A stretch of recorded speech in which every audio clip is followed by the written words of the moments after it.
Okey, selamat sejahtera. Nama saya Sylvian. Saya kerja di Penang di Two-Way Center sebagai coordinator, and I'm also a special educator, which I don't know how to translate in bahasa. Guru pendidikan khas. Ya, guru pendidikan khas atau ya special education related job. So today the topic I've been asked to share adalah membantu perkembangan pertuturan dan komunikasi kanak-kanak tadika dan sekolah rendah. I am not a speech and language therapist, but I will introduce some of the information and maybe give you some examples of activities that can be done. Untuk membantu kanak-kanak. So definisi bahasa dan komunikasi. Bahasa adalah satu sistem bunyi perkataan dan bentuk atau struktur ayat yang digunakan manusia untuk berkomunikasi. And the komunikasi adalah satu bentuk hubungan untuk menyampaikan maklumat. And ada dua bentuk komunikasi, satu lisan and satu bukan lisan. So I forgot to also mention that these are not my slides. I found them and I am using them because they are already in Bahasa, because if I had to translate them, it would be not so memuaskan.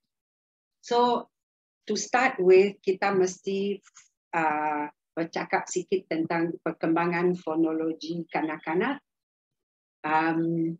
Untuk orang yang bekerja dengan bayi atau toddlers, kita dapat melihat bahawa kalau budak baru lahir akan menangis dan senyum sebagai sistem komunikasi. And kalau ibu mereka atau bapa mulai bercakap, mereka akan seronok dengar suara daripada dewasa yang jaga mereka. Pada 2 hingga 4 bulan, mereka akan mulai bermain dengan bunyi vokal.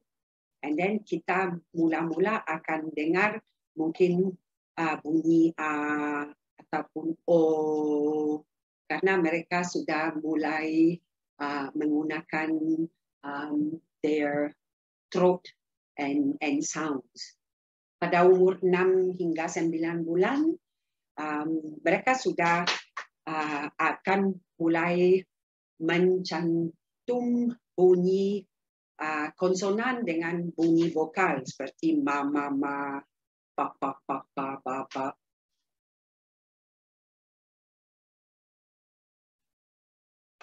Okey, selepas itu ada perkembangan baru dari 9 hingga 12 bulan, suku kata akan mulai dicantumkan seperti mata, ibu dan lain-lain.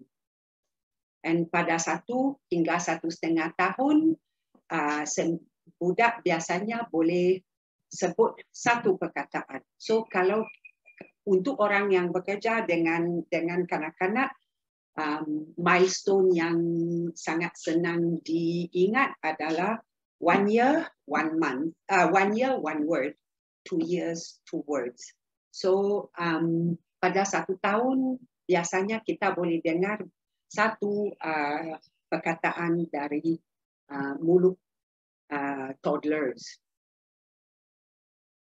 Selepas itu perkembangan akan dilanjutkan, and then mereka akan menggabung perkataan ayat mudah melalui bahasa telegrafi, seperti apa yang mereka nak sebut sahaja. Tak ada grammar, tak ada tenses and order.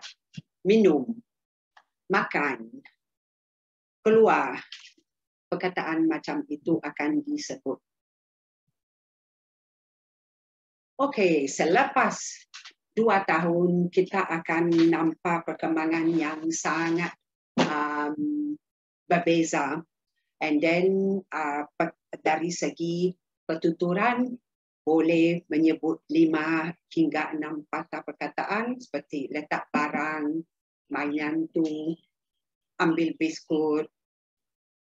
And then ibu bapa ataupun adik-beradik boleh memahami, budak boleh memahami sehingga 5 patah perkataan. Biasanya dalam perkembangan kanak-kanak dari segi memproses perkataan orang lain, cakap perkembangan adalah lebih cepat daripada caranya bercakap. So the receptive skills are always developing faster than the expressive one. Then budak boleh faham dan mampu mematuhi arahan muda, and mereka sangat berminat untuk berbual dan tahu ikut giliran bercakap dalam perbualan. Mereka akan tunggu sampai satu orang habis cakap, baru mereka akan mulai bercakap.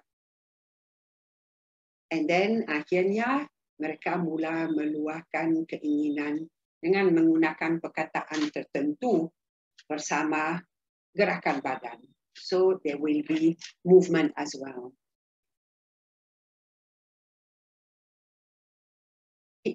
Umur 3 hingga 4 tahun lagi ada perubahan, percakapan menjadi lebih jelas. So bukan saja ibu bapa dan adik-beradik boleh faham, tapi mungkin cikgu di tadika boleh pun mulai faham apa yang budak akan bercakap.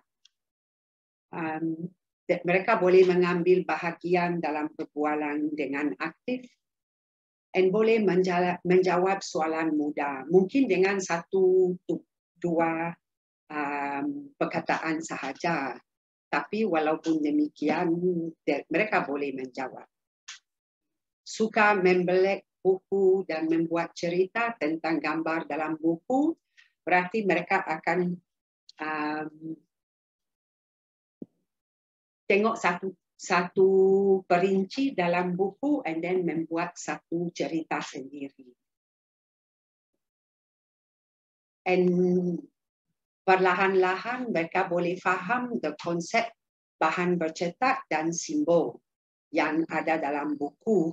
And then kalau kita baca buku kepada mereka, mereka boleh mulai duduk dan dengar ceritanya. Okey, 4 tahun ke atas lagi berhati-hati kalau ada orang yang baca buku, because mereka kalau berminat dengan buku, mereka akan dilihat ambil buku bawa kepada orang supaya orang boleh baca cerita kepada mereka. And then mereka sudah tahu di mana depan, di mana belakang daripada bukunya. Mungkin mereka sudah tahu tajuk. Kalau mereka suka bukunya, mesti tahu tajuk dan lain-lain. And boleh mulai mengaitkan bentuk huruf dengan objeknya. So kalau perkataan pendek seperti ubi, ada apa? Ubi, mata dan lain-lain, mereka sudah mulai faham bahawa objek ini ada kaitan dengan perkataannya. Okey, dari segi fonologi, untuk kanak-kanak yang memang ada masalah dengan artikulasi, fonologi akan diajar. Saya tidak akan menjelaskan terlalu banyak tentang itu because ini bidang daripada speech therapist. Tapi kalau kita nak bantu kanak-kanak bercakap dengan lebih terang, ada cara-cara tertentu untuk posisi mulutnya. And then kalau budak betul sudah ada kemahiran meniru, dia boleh tengok mata kita dengan mulut kita, baru kita boleh shake the mouth to make them understand. Selepas itu, dari segi bahasa, the phoneme akan dikembangkan, especially in the tadika, di mana phonics biasanya diajar, and then kanak-kanak akan mulai memahami bahawa ada fonem-fonem yang boleh digabung, and then perkataan akan menjadi lebih panjang.